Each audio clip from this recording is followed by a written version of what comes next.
Hi, my name is Alex and today I'm going to talk about energy. To start, energy is not the same as money or technology. These tools help us, but they cannot produce real energy. Every economy needs physical energy flows.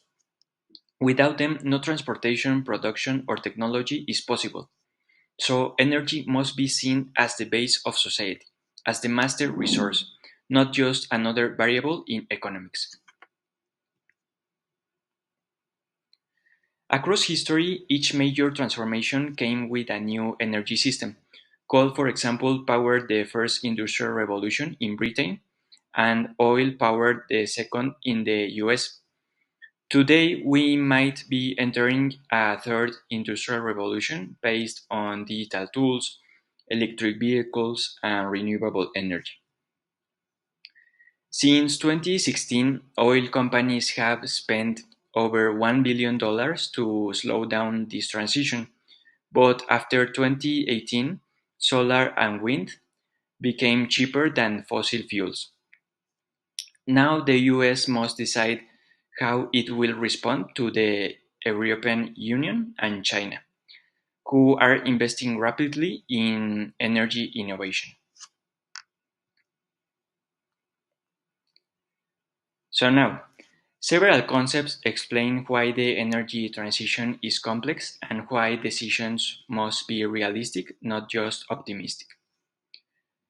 So first, I'm going to talk about energy return or EROI that is declining over time. That means more energy is now needed just to extract energy, leaving less surplus for society.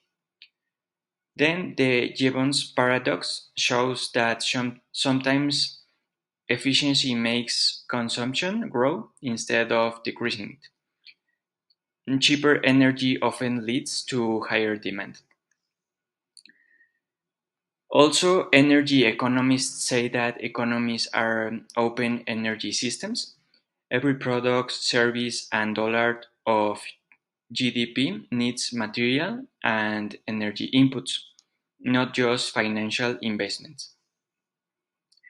That's why understanding energy scientifically or energy literacy is essential because it helps citizens and policymakers avoid false expectations about technology, infinite growth, and easy solutions.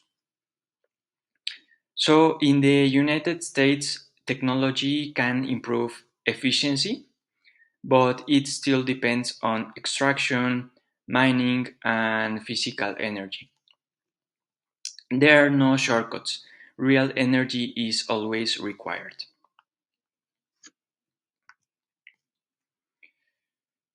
The challenge. In the United States, the energy grid is aging and was given a D plus by the American Society of Civil Engineers. Experts say that a small grid connected to the Internet of Things could improve energy efficiency by up to 60%. Renewable jobs already outnumber fossil fuels jobs by a ratio of 3 to 1. Still, the transition needs training, investment, and political planning. So, energy literacy is essential for resilience and informed public decisions.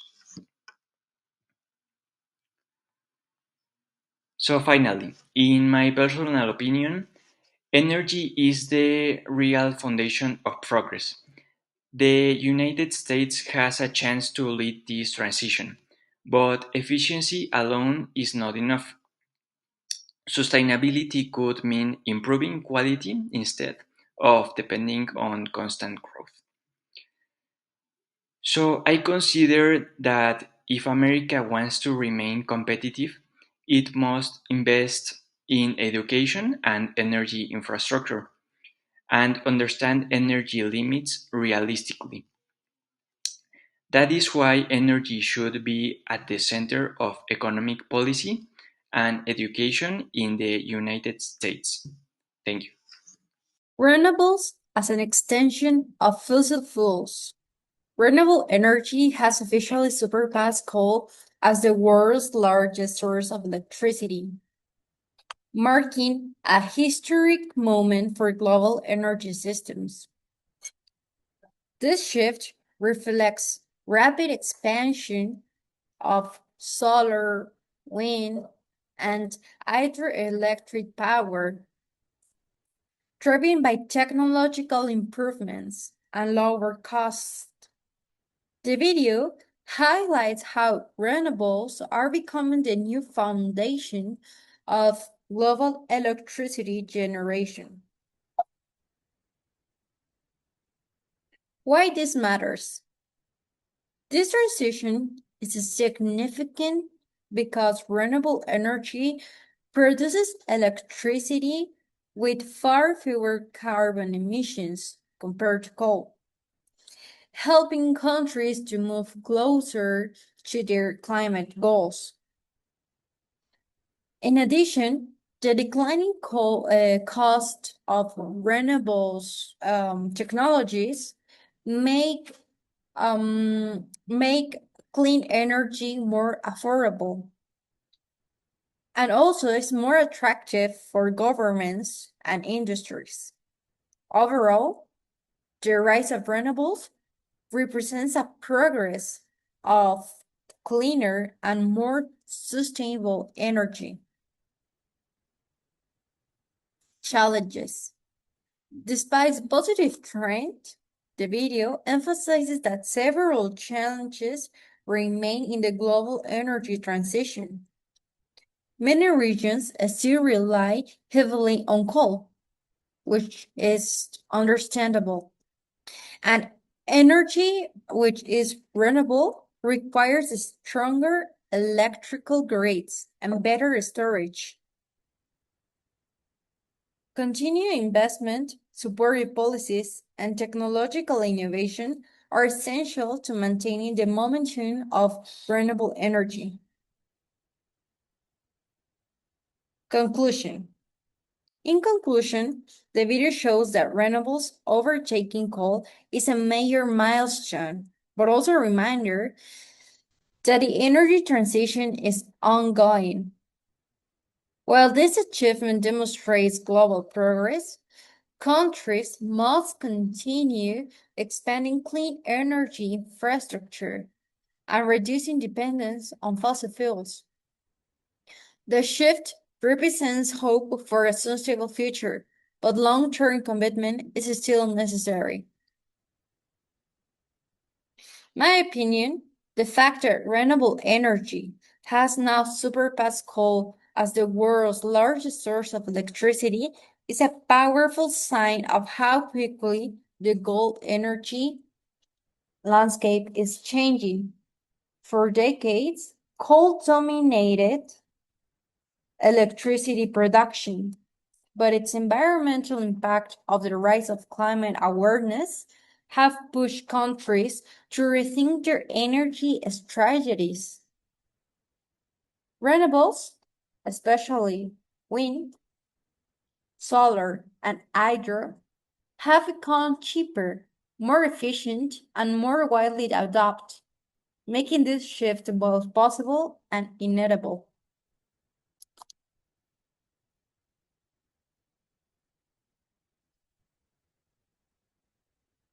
The milestone matters because it represents more than a technological challenge. It reflects a global commitment to reducing emissions and protecting the planet. Clean energy reduces air pollution, lowers carbon output, and supports public health. At the same time, it stimulates economic growth by creating new industries and jobs in manufacturing, installation, and innovation. Even though challenges remain, such as improving storage and straining electrical grids, the overall trajectory is clearly toward a cleaner and more sustainable energy future. The United States plays a central role in this transition. It is one of the world's largest producers of renewable energy, with states like Texas leading in wind power and California excelling in solar generation. USA investments and policies have influenced global markets, driving down the cost of renewable technologies and accelerating worldwide adoption.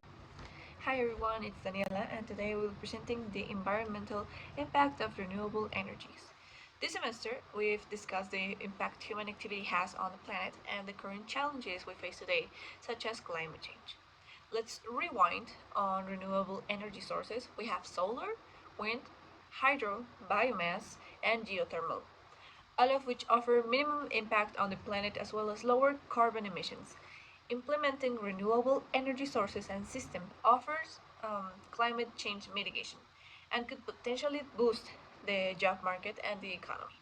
The dependency countries have on fossil fuels could potentially end through renewable energies because each country could be able to produce their own energy source, and renewable energy is also cheaper in most part of the world.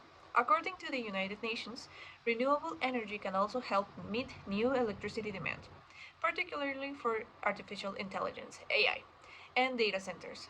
A typical AI center eats up as much electricity as 100,000 homes. Every major tech firm should switch to 100% renewable to power data centers by 2030. Renewable energy is healthier according to the World Health Organization. About 99% of people in the world breathe air that exceeds air quality limits and threatens their health. Air pollution is associated with 7 million premature deaths every year. The unhealthy levels of fine particulate matter and nitrogen dioxide originate mainly from the burning of fossil fuels. The economic health damage caused by air pollution amounts to 8.1 trillion a year, equivalent to 6.1% of global GDP. Switching to clean sources of energy, such as wind and solar, helps address not only climate change but also air pollution and health. According to the American Lung Association State of Air, Bakersfield, California, is at the top of the list of worst short-term particle pollution. Why is Bakersfield so polluted? Emission from agriculture, industry, rail, freight, and road traffic create one of the country's worst concentration of air pollution. This affects approximately 417k people. Although renewable energy offers a solution to our energy needs and other benefits, it also has downsides.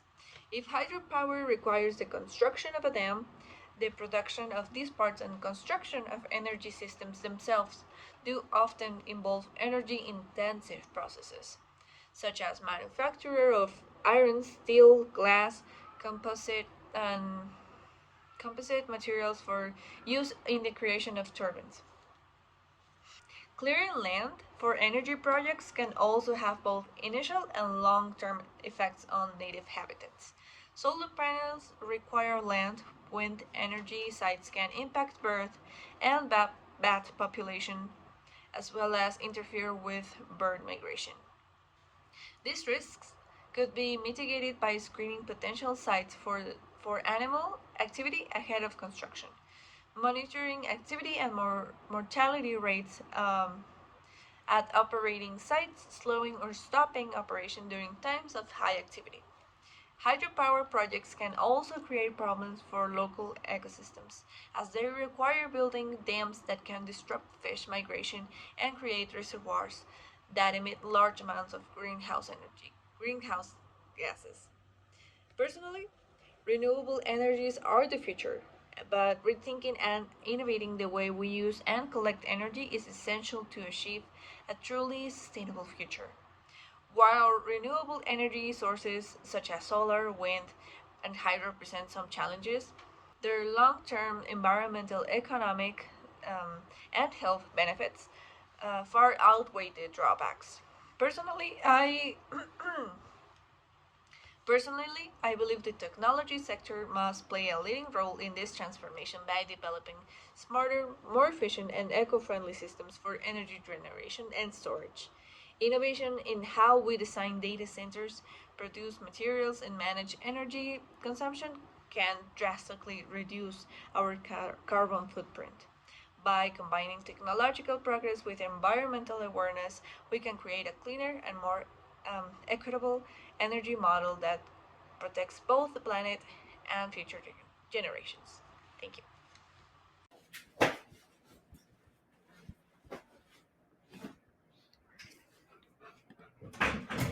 Good morning, everyone. Today, I will be talking to you about the technical and physical limitations of renewable energy sources, focusing specifically on four important aspects: energy density, availability of raw materials, geographic dispersion, and temporal variation.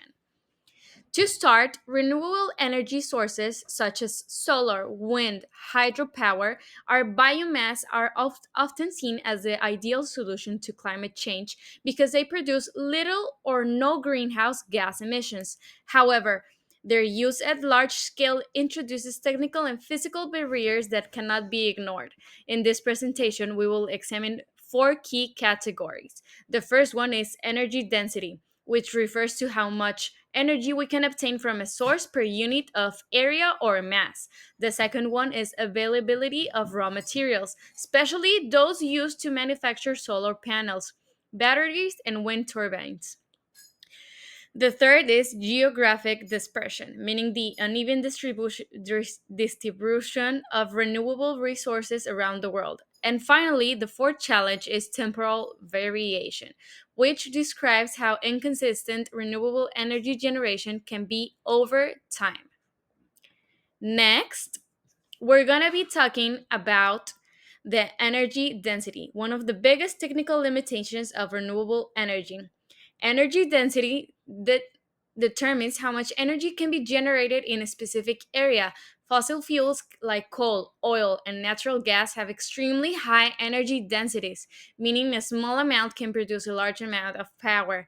Renewable energy sources are very different. Solar panels, for example, generate only energy when sunlight is available, and even at peak conditions, the amount of energy produced per square meter is much lower compared to fossil fuels. This means solar farms require larger areas of land to generate significant levels of electricity. Wind energy, in other aspects, faces similar problems. Wind turbines need large spaces between each other to avoid interfering with the aerodynamics of nearby turbines. As a result, wind farms occupy extensive land areas, even though they don't use all that land directly.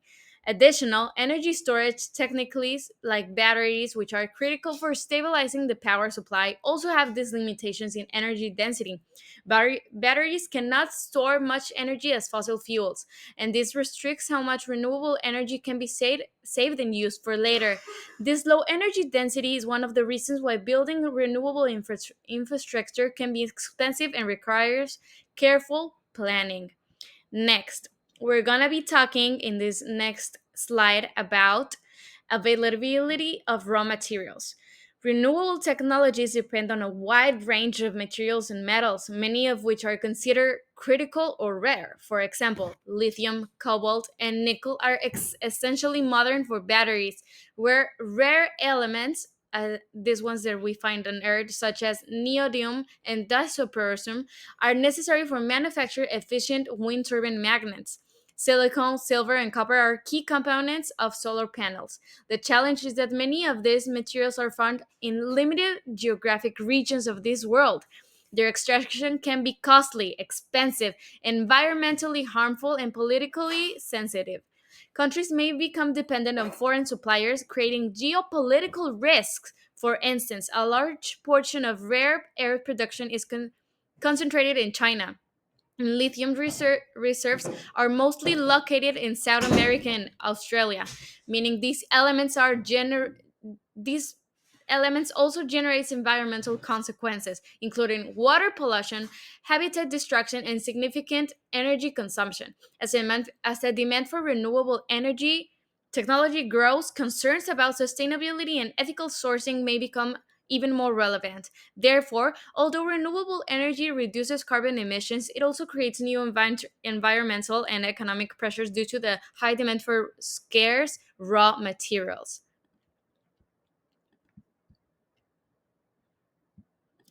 Now we're going to be talking about the geographic dispersion. Renewable energy sources are not evenly distributed across the world, and even within a single country, certain regions are naturally better suited for solar or wind power. Additionally, local weather conditions can greatly influence the performance of renewable systems. A region that is ideal for solar today may not produce as much solar energy on cloudy weeks or cloudy epochs of the time, while a wind dependent region may experience cycles of low wind speeds. Thank you. Hi, today I'm going to explain the main technical and physical limitations of renewable energy sources in the United States, focusing especially on solar and wind. Even though renewables are growing quickly and are essential for reducing emissions, there are still important challenges that affect reliability, integration, and storage. I will divide this into two parts: technical limitations and infrastructure or storage barriers. To start, one of the biggest limitations of renewable energy is intermittency. Solar and wind do not produce energy consistently throughout the day. Solar power depends on sunlight, weather, and seasonal changes, so production drops immediately at night or during cloudy periods. Wind power also fluctuates depending on wind speed, storms, and local geography. Because of these factors, renewable plants have much lower capacity factors than conventional energy sources. In the US, solar usually reaches only about 15 to 30% of its maximum potential output, and wind typically reaches 30 to 45%. Meanwhile, natural gas and nuclear plants often work about 80 or even 90%. This mismatch means that grid cannot rely on renewables alone to provide constant electricity, especially during peak demand.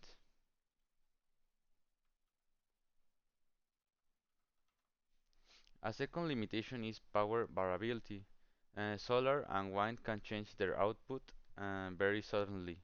For example, when clouds block sunlight or when wind speed increases or decreases abruptly.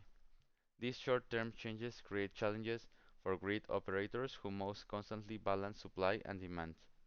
In the US, this often requires keeping natural gas plants on standby to stabilize the grid when renewable generation drops unexpectedly.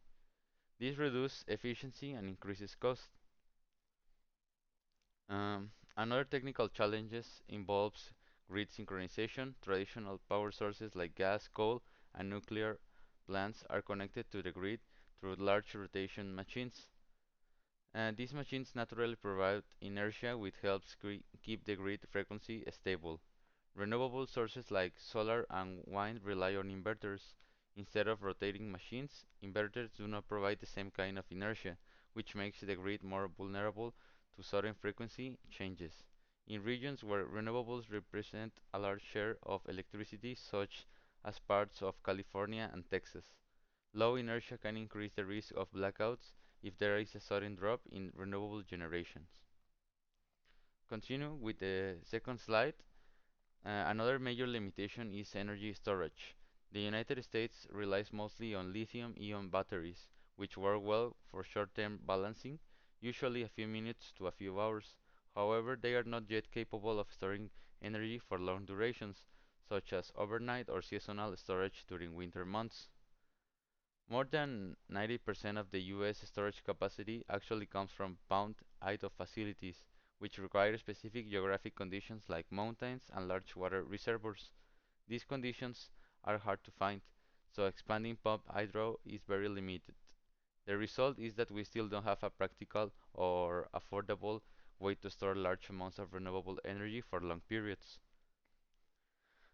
The last challenge in the US infrastructure, many renewable energy projects face long interconnection queues, meaning developers have to wait years, sometimes between 2 and 7 years, just to be approved to connect to the grid. Another issue is transmission. Some of the best renewable resources are located far away from the electricity is consumed. For example, the Midwest has excellent wind potential, but demand is highest on the East Coast. The US transmission system is aging, congested, and often unable to move large amounts of renewable energy across states. In addition, different grid operators like CAISO, ERCOT, and PJM have different regulations, which complicates nationwide coordination. Finally, in my opinion, renewable energy is absolutely necessary for the future, but the US needs to improve its infrastructure and storage technology faster. I think renewables are powerful tools, but they can work effectively without strong transmission lines, modernized grids, and long duration storage. I also believe the country should invest more in research and in standardizing regulations across states. The transition is possible, but it requires planning, patience, and major investment. Hello, my name is Carla Gomez, and I'm going to talk about the need for a new paradigm. For decades, the world, and in particular the United States, has depended on fossil fuels for electricity, transportation, and heating. This dependence has built our infrastructure and our economy, but it has also generated serious environmental consequences. CO2 emissions, pollution, and climate vulnerability. According to the U.S. Energy Information Administration, more than the 80% of the U.S. energy consumption still comes from fossil fuels. However, the videos and reviewed studies show that the transition is not simply using more renewables. The World Economic Forum warns that the current problem is that many renewable projects are designed within the same fossil industrial model, reproducing inequality and degradation. History teaches us something important. Past energy transitions were addictive, not substitutes. In the United States, they moved from firewood to coal, then to oil and gas, and later to nuclear and renewables. But they never left the previous ones behind. Each transition increased total energy consumption. Technology is key, but not enough. The U.S. Department of Energy points out that smart networks, storage, and artificial intelligence help manage the variability of solar and wind energy, but also have material and energy costs. As the Siemens and Springer report says, technology is an enabler, not a substitute for physics. In addition, the energy transition redefines social and political structures. The National Renewable Energy Laboratory warns that equity and justice must be at the center, because not all communities benefit equally. In the United States, the National Academies of Science insist that a transition must ensure equitable access and protect workers in the fossil sector. In terms of governance, the United States has promoted the Inflation Reduction Act, which seeks to accelerate investment in clean energy and storage. My personal opinion is that the real obstacle is not the lack of technology or resources, but cultural and political resistance. In the United States, economic interests and short-term visions slow down decisions that could transform the future. The energy transition becomes an ideological battlefield when it should be a common project. If they remain trapped in the logic of infinite growth and dependence on fossils, Even the best inventions will be limited. They need a change of mentality to understand that prosperity doesn't mean consuming more, but living better and with justice. In conclusion, a 100% renewable world is not impossible, but it is complex. The United States reflects this challenge well. It has the technological and economic capacity, but it needs a deep cultural and political change. As the reports of the IEA and the World Economic Forum say, the energy transition is not only technical, it is civilizing. Thank you.